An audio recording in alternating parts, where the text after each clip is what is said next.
अहमदी जमात को दिन दिहाड़े छुरियों से मारा जा रहा है, उनके घरों को, उनकी मस्जिदों, उनकी इबादत गाहों के जाके उनके मीनारे। कुछ दिन पहले ख़त्म नबूवत के मुजाहिद की गिरफ़्तारी हुई। जो नारोवाल से गिरफ़्तार हुआ उसका नाम मोहम्मद हसन रज़ा नक्शबंदी है। अभी उसका मैं एक छोटा सा क्लिप भी आपको सुनवाऊंगी। उसके अंदर कितनी मजहबी नफ़रत पाई जा रही है। साथ ही सियालकोट के थाना मोतरा में होने वाला एक और वाक़या भी आज की वीडियो में शामिल करेंगे। तो नाजरीन, जो अहमदियों की अगर थोड़ी सी कोई हमायत कर दे तो ये तो उसको भी जलील करके रख देते हैं। ये ख़ुद को समझते हैं कि हम चीखों पुकार से सच साबित कर लेंगे। पहले मैंने आपको पार्लियामेंट से उठाई गई आवाज़ भी सुनवाई है। अब मैं रज़ा नक्शबंदी का क्लिप भी आपको दिखाती हूँ, फिर उसके बाद गुफ्तगू करते हैं। मुकम्मल नहीं होता जिदों तक ऐसी नारा ना लाइए मिर्जाई काफिर है। नाम मोहम्मद हसन रज़ा नक्शबंदी है। मैं दाता साहब दा मलांगा असी आला हज़रत तो पढ़िया जड़ा इन्हां नूं काफिर नहीं मनदा वो भी काफिर है। आपने ये वीडियो क्लिप सुना। मिर्ज़ाई कल भी काफिर थे, आज भी काफिर और हमेशा के लिए काफिर रहेंगे, और जो इनके हक में सच्ची बात बोलेगा वो भी काफिर होगा। तो इस हिसाब से नाजरीन, फिर काफिर को काफिर कहने वाला भी काफिर ही होता है। जैसे ये गला फाड़ फाड़ कर बयान जो कर रहा है, वैसे तो ये भी काफिर ही हुआ। क्या कहते हैं आप सब नाजरीन? कमेंट सेक्शन में अपनी राय का इजहार ज़रूर करना है। उसके बाद उसने इंतहाई नाजेबा और गलीज़ ज़बान इस्तेमाल की है, जिसे मैं अपनी वीडियो में शामिल नहीं कर सकती। इससे आप अंदाज़ा लगा सकते कि उनके ज़हन और सोच में कितनी गंदगी भरी हुई है। ना इनमें तहजीब है, ना शाइस्तगी, और ना ही इस्लामी तालीमात का कोई इल्म है। अब सवाल ये है कि ये शख्स गिरफ़्तार क्यों हुआ है?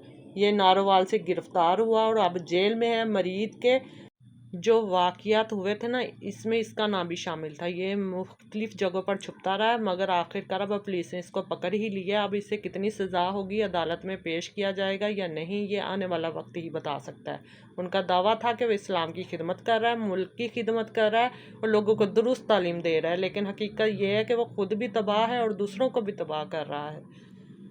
जैसा कि पहले भी बताया है कि अक़वाम मुत्तहिदा में भी आवाज़ उठाई गई है। पाकिस्तान में 295C और 298C जैसे कवानीन ख़त्म होने चाहिए, मगर अवाम में इस पर शदीद रद्द-ए-अमल आया है, हालांकि हकीकत से उनका कोई ताल्लुक़ है ही नहीं। ये कवानीन अक्सर गलत इस्तेमाल होते हैं। ये मौलवी हुकूमत के ख़िलाफ़ आया तो गिरफ़्तार हो गया, लेकिन अहमदियों के ख़िलाफ़ नफ़रत अंगेज़ तकारीर करता रहा, किसी ने नहीं इसे रोका।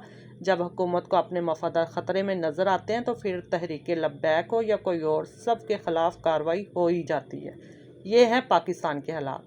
जब तक ये कवानीन मौजूद हैं, मजहबी नफ़रत ख़त्म नहीं हो सकती, बल्कि अगर कवानीन ख़त्म भी हो जाए तब भी नफ़रत ख़त्म होने में वक्त लगेगा।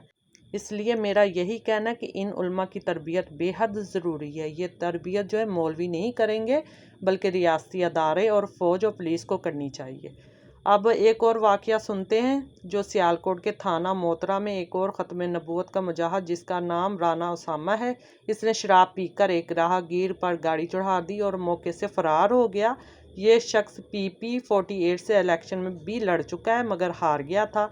इसके पास असला भी था, सिक्योरिटी गार्ड्स भी थे, और दावा ये होता है कि ये जो साहब है इस्लाम की खिदमत कर रहा था।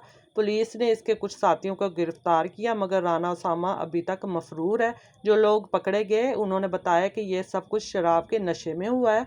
अगर मुतासरा शख्स गरीब हुआ तो ये केस भी आहिस्ता आहिस्ता ख़त्म हो जाएगा। कोई सवाल नहीं करेगा, कोई इंसाफ नहीं देगा। ये लोग अक्सर किसी सियासी शख्सियत के फार्म हाउस में छुप जाते हैं और ऊपर से राब्ते लगाकर ख़ुद को बचा भी लेते हैं।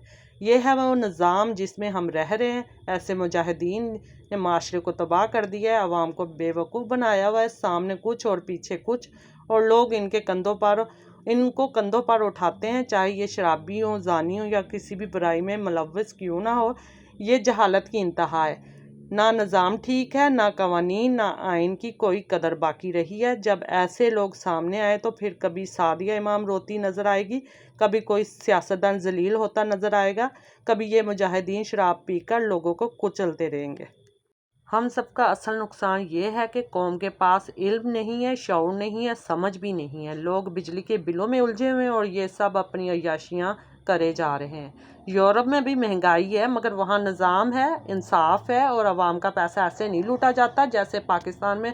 मसला सिर्फ महंगाई का नहीं है, निज़ाम की ख़राबी का भी है। آخر میں یہی بات کہوں گی کہ احمدیوں کے خلاف یہ لوگ جس قسم کی بھی زبان استعمال کرتے ہیں، احمدیوں نے کبھی ایسی زبان کا استعمال نہیں کیا، نہ انہوں نے ملک کے خلاف کبھی کچھ ایسا کہا ہے، نہ کبھی کوئی فساد جو ہے پھیلایا ہے، مگر ان علماء نے نفرت کا ایسا بیج بویا کہ پورا معاشرہ متاثر ہو گیا ہے۔ یہ تھی آج کی ویڈیو۔